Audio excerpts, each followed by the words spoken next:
हाय, मी नीलम. शिवलिंग किरणोत्सर्गी आहेत का? हो, 100% खरं आहे. भारताचा रेडिओ क्रियाकलाप नकाशा उचला, तुम्हाला आश्चर्य वाटेल. भारत सरकारच्या अणुभट्टीशिवाय सर्व ज्योतिर्लिंगाच्या ठिकाणी सर्वाधिक किरणोत्सर्ग आढळतो. शिवलिंग हे दुसरे काही नसून अणुभट्ट्या आहेत. म्हणूनच त्यांना जल अर्पण केले जाते, जेणेकरून ते शांत राहतील. महादेवाचे सर्व आवडते पदार्थ जसे की बिल्वपत्र, आकमाड, धतुरा, गुळधाळ इत्यादी सर्व अणुऊर्जा भिजवणारे आहेत. कारण शिवलिंगावरील पाणीही रिॲक्टिव्ह होते, त्यामुळे ड्रेनेज ट्यूब ओलांडली जात नाही.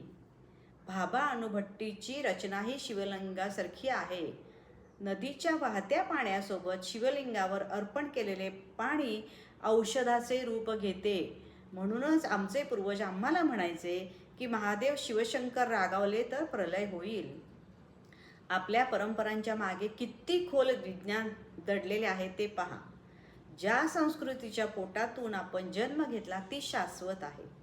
विज्ञानाला परंपरेचा गाभा म्हणून परिधान केले आहे, जेणेकरून ते एक प्रवृत्ती बनले पाहिजे आणि आपण भारतीयांनी नेहमीच वैज्ञानिक जीवन जगले पाहिजे.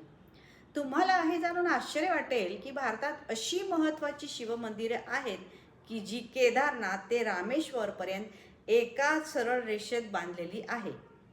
आश्चर्य वाटते की नाही की आपल्या पूर्वजांकडे असे कोणते विज्ञान आणि तंत्रज्ञान होते जे आजपर्यंत आपल्याला उमजले नाही. उत्तराखंडचे केदारनाथ, तेलंगणाचे कलेश्वरम, आंध्र प्रदेशचे कलहस्ती, तामिळनाडूचे एकंबरेश्वर, चिदंबरम आणि शेवटी रामेश्वरम मंदिर 79 अक्षांश 41.54 रेखांशाच्या भौगोलिक सरळ रेषेत बांधलेली आहेत. ही सर्व मंदिरे निसर्गाच्या 5 घटकांमध्ये लिंग अभिव्यक्ती दर्शवतात, ज्याला आपण सामान्य भाषेत पंचभूत म्हणतो.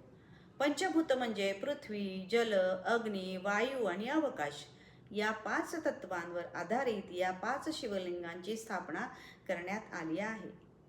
तिरुवानाईकवाल मंदिरात पाण्याचे प्रतिनिधित्व केले जाते. तिरुवन्नमलईमध्ये आगीचे प्रतिनिधित्व केले जाते. कलहस्तीमध्ये वारा दर्शविला जातो. कांचीपुरम आणि शेवटी पृथ्वीचे प्रतिनिधित्व केले जाते. चिदंबरम मंदिरात अवकाश की आकाशाचं प्रतिनिधित्व. ही 5 मंदिरे वास्तुविज्ञान वेदांचा अद्भुत मेळा दर्शवतात. ही मंदिरे भौगोलिकदृष्ट्याही विशेष आहेत. ही 5 मंदिरे योगशास्त्रानुसार बांधली गेली आहेत आणि एकमेकांशी एका विशिष्ट भौगोलिक संरेखनात ठेवली आहेत. यामागे काहीतरी शास्त्र असावे ज्याचा परिणाम मानवी शरीरावर होईल. ही मंदिरे सुमारे 5000 वर्षापूर्वी बांधण्यात आली, जेव्हा त्या ठिकाणाचे अक्षांश रेखांश मोजण्यासाठी उपग्रह तंत्रज्ञान उपलब्ध नव्हते. मग इतक्या अचूकपणे 5 मंदिरे कशी बसवली गेली याचे उत्तर फक्त देवालाच माहीत आहे. केदारनाथ आणि रामेश्वरमधील अंतर 2383 किलोमीटर आहे, पण ही सर्व मंदिरे जवळपास एकाच समांतर रेषेत आहेत. अखेर हजारो वर्षापूर्वी कोणत्या तंत्राचा वापर करून ही मंदिरे समांतर रेषेत बांधली गेली हे अजूनही गूढच आहे. श्रीकालहस्ती मंदिरातील लुकलुकणारा दिवा हा हवेतील घटक असल्याचे दर्शवतो. थिरुवन्निका मंदिराच्या आतील पठारावरील पाण्याचे झरे हे पाण्याचे घटक असल्याचे दर्शवतात. अन्नामलाई टेकडीवरील मोठा दिवा तो अग्नितत्व असल्याचे दर्शवतो. कांचीपुरमच्या वाळूचे स्वतत्व हे पृथ्वी तत्व असल्याचे दर्शवते आणि चिदंबरमची निराकार अवस्था ईश्वराचे निराकार म्हणजेच आकाश तत्व दर्शवते.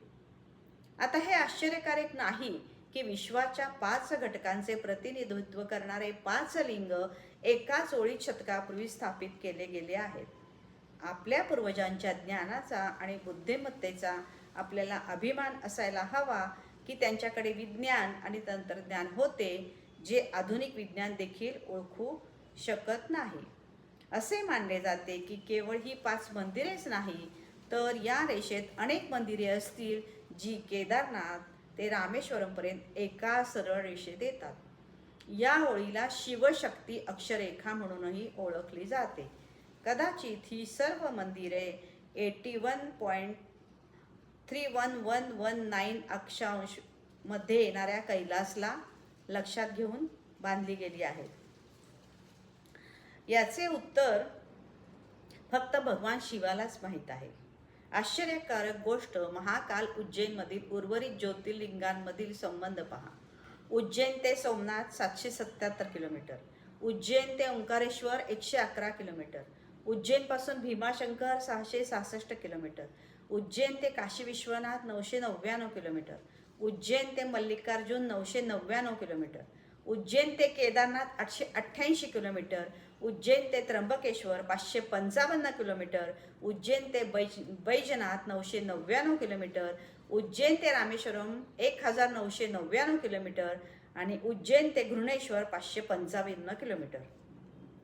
ऋषीमुनी भारतात विनाकारण काहीही केले जात नाही.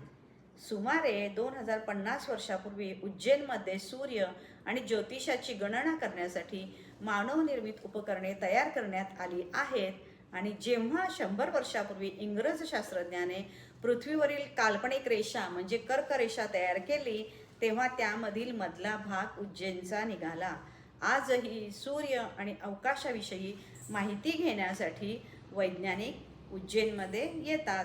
अशाच ज्ञानवर्धक गोष्टींचे व्हिडिओ बघण्यासाठी आणि माहिती घेण्यासाठी माझ्या चॅनलला लाईक करा, शेअर करा, सबस्क्राईब करा, कमेंट करा आणि बोलकी पुस्तके आणि सप्तरंग 594 या माझ्या दोन्ही चॅनलला सबस्क्राईब करा.